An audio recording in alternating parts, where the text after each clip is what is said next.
êtes directrice de l'ASBL Jeunesse à Bruxelles. Est-ce que vous pouvez nous expliquer un peu comment cette ASBL fonctionne et quels sont ses objectifs? Voilà, mais la Jeunesse à Bruxelles, c'est une ASBL dite communale ou paracommunale.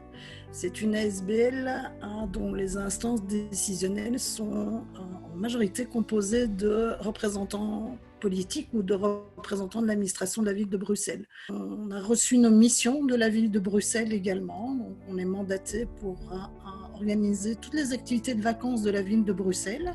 On est aussi mandaté pour de la coordination de l'accueil de temps libre, c'est-à-dire d'impulser la politique de qualité de l'accueil à temps libre pour toutes les structures qui sont actives sur le territoire de la ville. De même pour la coordination de la cohésion sociale et du Fonds d'impulsion à la politique d'immigration. Et puis après, en 2009, on a créé un centre Elisabeth Carter, c'est un centre de formation qui nous permet de nous auto-alimenter en animateurs et en coordinateurs brevetés. Et maintenant, on forme toutes les auxiliaires d'éducation qui travaillent dans les écoles de la ville de Bruxelles. Ce qui me fait plaisir, c'est de voir les enfants souriants, les enfants qui s'amusent. Pas nécessairement dans ce qu'on pourrait croire, ce qui les amuse, les jeux vidéo, etc. Mais ils sont contents d'être ensemble avec d'autres enfants de leur âge. Et on l'a vu à cette période particulière qui a été marquée par la pandémie de Covid, à quel point ils ont besoin d'être avec des enfants de leur âge. Et à quel point ils ont aussi besoin qu'on s'occupe d'eux. Quelque chose qu'on a peut-être tendance à oublier en étant adulte, c'est que les enfants sont très très très demandeurs qu'on s'occupe d'eux en fait. Ils sont très demandeurs du contact avec l'adulte. Et quand on leur demande qu'est-ce que tu voudrais faire après l'école, souvent ce qu'ils disent c'est simplement qu'on s'occupe d'eux.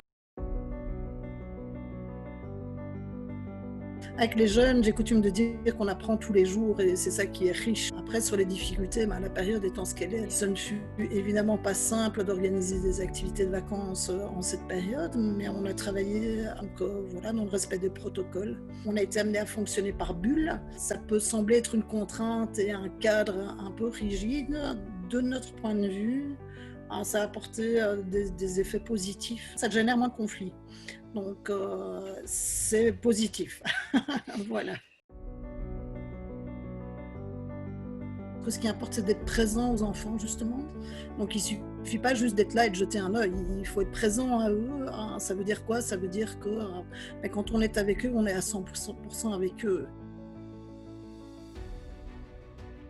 Par rapport aux professionnels, j'ai envie de dire qu'on doit être complémentaire avec l'enseignement. La jeunesse n'est pas que le scolaire. Les apprentissages, ce n'est pas que le scolaire. Et je pense que le secteur de la jeunesse au sens large, dont nous faisons partie, et notamment en animation, a beaucoup de choses à apporter. Les valeurs de partage et de solidarité, d'égalité des chances, elles se transmettent aussi par ce biais-là et par le biais d'animation et de l'extrascolaire au sens large.